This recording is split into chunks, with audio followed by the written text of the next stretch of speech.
వేద పండితులకు, బ్రాహ్మణోత్తములకు, బుధజనులకు, భారతీయ సంస్కృతి, హైందవ ధర్మం పాటుపడేటటువంటి వారందరికీ శిరస్సు వంచి నమస్కారం.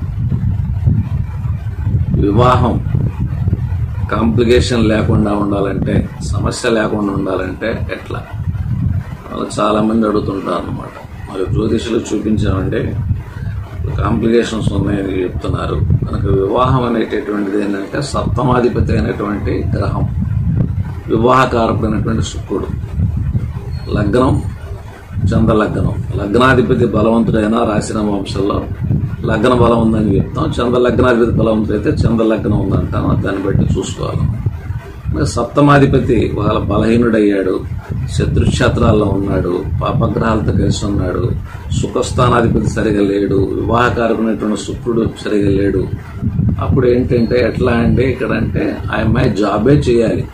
కనుక హౌస్ వైఫ్గా మనం వద్దండి, పంపకూడదు అనమాట. ఒకవేళ పంపినా కూడా మీరు ఏమండి మా అమ్మాయి తర్వాత జాబే చేయాలి లేదా బిజినెస్ అన్న చేయించండి అని చెప్పాలి. శుక్రుడు శత్రుక్షేత్రాల్లో ఉన్నాడు. ఇది బాగా గుర్తుపెట్టుకోండి. శుక్రుడు శత్రుక్షేత్రాల్లో ఉండేటట్టయితే ఆ పాప జాబ్ చేస్తే 8 hours జాబులో ఉంటుంది, 1 గంట రానుబోని ప్రయాణంలో ఉంటుంది.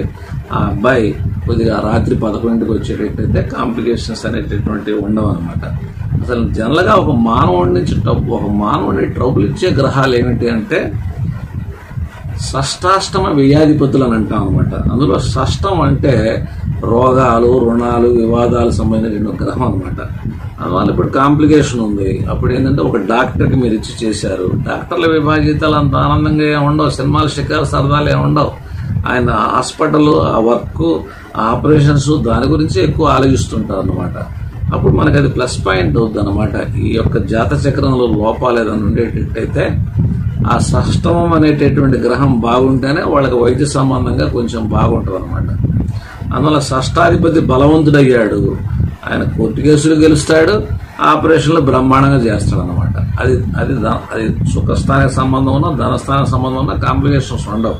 అందువల్ల మీరు వివాహంలో అలా కాంప్లికేషన్స్ ఉన్నప్పుడు డాక్టర్లు, ఫార్మసీ, ఫిజియోథెరపీ, ఆ ల్యాబొరేటరీ వాళ్ళు, లేదా లీగల్ ఆస్పెక్ట్స్ లో కోర్టులో ఉద్యోగం, జైల్లో ఉద్యోగం, లేకపోతే పట్టుకునే వాళ్ళు, సేల్స్ ట్యాక్స్ లేకపోతే ఇన్కమ్ ట్యాక్స్ వాళ్ళు, గవర్నమెంట్ ఉద్యోగస్తులు, వెరీదేరుగా బ్యాంకింగ్ అనేటటువంటి వాళ్ళు, వీళ్ళకి కనుక మీరు కాంప్లికేషన్ ఉన్న జాత చక్రాలు కనుక ఉండేటట్టయితే వాళ్ళకి మీరు వివాహం చేసేటట్టయితే అప్పుడు సమస్య అనేటటువంటి పెద్ద లేకుండా తేజలో ఉంటుంది. ఉదాహరణకి ఇప్పుడు సూర్యుడు మీ పాప జాత చక్రంలో నీచిపెట్టాడు అంటే అక్టోబర్ 15, నవంబర్ 15 పుట్టింది. సూర్యుడు ఉచ్చబడినటువంటి అబ్బాయికి ఇవ్వండి ఏప్రిల్ 15, మే 15 ఆ దోషం పోద్ది. ఒక పేదవాడు ధనవంతుడికి ఇస్తే దోషం పోద్ది కదా. అట్లాగే అమావాస్యలను పుట్టాడు, అప్పుడు పౌర్ణమిలోని పుట్టినటువంటి అబ్బాయికి ఇవ్వండి చంద్రబలం వచ్చేసేస్తుంది. కుజుడు నీచిపెట్టాడు, కుజుడు నీచిపెడితే కలహాలు ఉంటాయి, ఎముకలో కాల్షియం ఉండదు అంటాం. కుజుడు ఉచ్చబట్ట అబ్బాయికి ఇవ్వండి. శుక్రుడు వివాహం గురించి మనం మాట్లాడుతున్నాం కాబట్టి సప్తమాధిపతి బలహీనంగా ఉన్నాడు, అబ్బాయి అదనంలో సప్తమాధిపతి బలంగా ఉన్నారు, మనకి ప్లస్ పాయింట్ అవుద్ది. శుక్రుడు మీ పాప జాత చక్రంలో కొద్ది శత్రుక్షేత్రాల్లో ఉన్నాడు అనుకుందాం, మేషమో, వృశ్చికమో, సింహమో, అయితే నీచబడో ఇటువంటి వాతావరణాల్లో ఉన్నప్పుడు అప్పుడేం చేయాలి? శుక్రుడు ఉచ్చబెట్టాడు, భార్యను నెత్తి మీద పెట్టుకుంటాడు, చాలా చక్కగా చూసుకుంటాడు. శుక్రుడు సొంతింట్లో ఉన్నాడు, భార్యను చాలా బాగా చూసుకుంటాడు. శుక్రుడు మిత్రక్షేత్రంలో ఉన్నాడు, ఏ మిథునంలోనో, భార్యతో చాలా ఫ్రెండ్లీగా ఉంటాడు. శుక్రుడు నీచబడ్డా కూడా మిత్రక్షేత్రంలో నీచబడతాడు కనిలో, అది అంత దోషం కాదు. కానీ నవాంశక్రాలు శత్రుక్షేత్రాల్లో ఉండేటట్టయితే కొద్దిగా జాగ్రత్తగా అది మనం గుర్తుపెట్టుకోవాలన్నమాట. అందువల్ల ఒక బీదవాడు ఒక ధనవంతురాలు చేసుకుంటే బీత్తనం ఎలా వెళ్ళిపోద్దో, ఒక భార్యాభర్తలు ఇద్దరు బీదవాళ్ళు అయ్యి ఉండి కొద్దిగా మంచి టైంలో ఆపరేషన్ చేసి తీస్తే ఆ పుట్టినటువంటి వేళా విశేషం ప్రకారంగా ఆ మాతృస్థానాధిపతి, పితృస్థానాధిపతి అనేటువంటి శుక్రుడు లేకపోతే ఆ గ్రహం ఉచ్చబడేటట్టయితే తల్లిదండ్రులకు మరుసటి రోజు నుంచి బలం కలుగుద్ది. ఇప్పుడు నేనున్నాను, నాకు కుంభలగ్నం అబ్బాయి పుట్టారన్నమాట. గురు శుక్రులు రెండింట, నవాంశలో గురు ఉచ్చ అంటే కుటుంబ స్థానాధిపతి ఉచ్చ, పితృస్థానాధిపతి, మాతృస్థానాధిపతి ఉచ్చ. అందువల్ల అట్లా ఉన్నప్పుడు ఏం జరుగుద్ది? ఆ గ్రహం వచ్చినప్పుడల్లా తండ్రికి మంచిగా జరుగుతూ ఉంటుంది అనమాట. అందువల్ల మీరు వివాహం చేసేటప్పుడు అసలు ముందు భర్త గ్రహం ఎలా ఉంది, భార్యాగ్రహం ఎలా ఉంది అంటే షష్టాష్టమ వ్యాధిపతుల సంబంధం ఉందా, పుత్రస్థానాధిపతి ఎలా ఉన్నాడు, బ్రహ్మాండంగా ఉన్నాడు భాగ్యంలో, వాళ్ళిద్దరు ఎంత పోట్లాడుకున్నా పిల్లలు పుట్టిన తర్వాత పోట్లాటలు ఉండవు. ఇది గుర్తుపెట్టుకోండి. భార్యాభర్తల జాతచక్రంలో పుత్రస్థానాధిపతి అంటే 5వ ఇంటి ఓనరు బాగున్నా, 5వ ఇంట్లో మంచి గ్రహం ఉన్నా, చిన్న చిన్న సమస్యలున్నా సంతానం కలిగిన తర్వాత సమస్యలు ఉండవు అనమాట. ఇంకా మీరు తప్పించుకునే మార్గాలు ఏంటి అంటే, షష్టాధిపతి కనుక కాంప్లికేషన్ ఇచ్చేటట్టయితే రోగాలు, రుణాలు, వివాదాల విషయాల్లో చూడండి.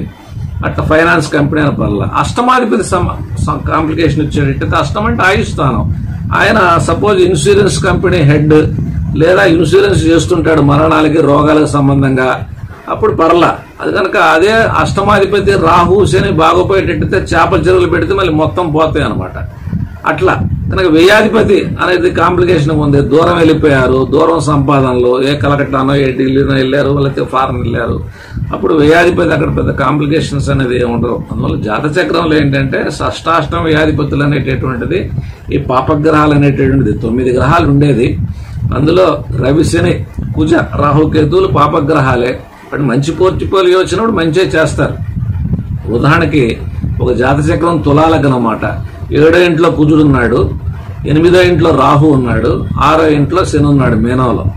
చాలా మంది దగ్గరికి వెళ్తే ఇతను బాలేదు, ఇక్కడ మాంగళ్యం బాలేదు, ఇక్కడ వృషభంలో అష్టమ స్థానం రాహు ఉన్నాడు, శని చూస్తున్నాడు, 7వ ఇంట్లో కుజుడు ఉన్నాడని చాలా మంది చెప్పారు నా చిన్నప్పుడు అనమాట. బ్రహ్మాండంగా ఉన్నారు వాళ్ళు. అతను హైకోర్టు లాయరు, కొన్ని కోట్లు సంపాదించారు. కుజుడు వృశ్చిక యోగంలో ఉన్నాడు. ఏకైక రాజయోగకారకుడు అనేటువంటి శని ఇష్టస్థానంలో మీనంలో ఉండి మాంగళ్య స్థానం అయినటువంటి రాహుని చూస్తున్నాడు. ఈ జ్యోతిషులు ఏం చెప్పారు, చాలా మంది మాంగళ్య స్థానంలో మరణగ్రహమైన రాహు ఉన్నాడు, ఆయుష్కారకుడు శని చూస్తున్నాడు, అందులో ఇది డేంజర్ అని చెప్పారు. ఏం డేంజర్? ఇప్పటికి పిల్లలు వాతావరణం భార్య బ్రహ్మాండంగా ఉన్నారు. అందువల్ల ఈ జ్యోతిషం అనేటువంటిది ఒక పట్టాన అర్థమయ్యేటటువంటి కాదు, అంతుపట్టేటువంటిది కాదు. శాస్త్రం రహస్యం, శాస్త్రం అనంతం. శాస్త్రము తెలియట కన్నా శాస్త్ర అర్థము తెలియటం ముఖ్యము. శాస్త్రములన్నీ క్రమ ప్రవర్ధమైన అభ్యుదయ సిద్ధమే. రోజువారీ మారే పరిణామాల్లో మన ముందు ఈ శాస్త్రం ఉంది. కనుక ఇప్పుడు నా దగ్గరికి వచ్చి, ఏమండి జ్యోతిషం చెప్పండి, మా అమ్మాయికి ఒక అబ్బాయిని చూసామండి అని అంటారనమాట. మీ అమ్మాయిది ఏమండి జాతక చక్రం అంటే, మా అమ్మాయిది 4 చూపించామండి, మా అమ్మాయిది చూడొద్దు, మా అమ్మాయిది ఇవ్వము, దానికి ఫీజు మేము ఇవ్వము, ఆ అబ్బాయిది ఎలా ఉందో చెప్పండి, మాకు బాగుంటే చాలు. కనుక ఇప్పుడు ఎంతమంది నేను జ్యోతిషం చూడలేదు, టీవీలో మాట్లాడుతున్నారు, నా ఫీజు 11,000 అంటారు, వాళ్ళు మాట్లాడతారు అనమాట భాగ్యాధిపతి ఎలా అని. లగ్నం సంబంధం లేదంట. లగ్నం సంబంధం లేదంటే వాడి పేడం ఉందద్దు ముందు ఇక్కడ, అది ఇంకో చాప్టర్లో నేను మాట్లాడతాను అనమాట.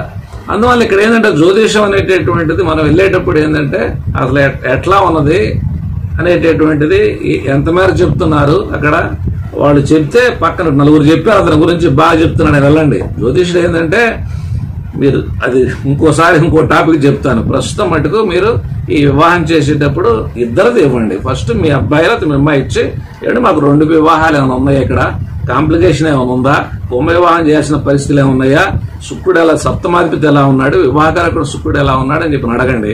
అప్పుడు చక్కగా వాళ్ళు బాగుందన్నారు అమ్మయ్య, 2-3 చెప్పారు బాగుందని, ఇంకా పర్లా. అలాగే పెళ్లి చేసేటప్పుడు 2-3 చూపించండి, నష్టం ఏంటి?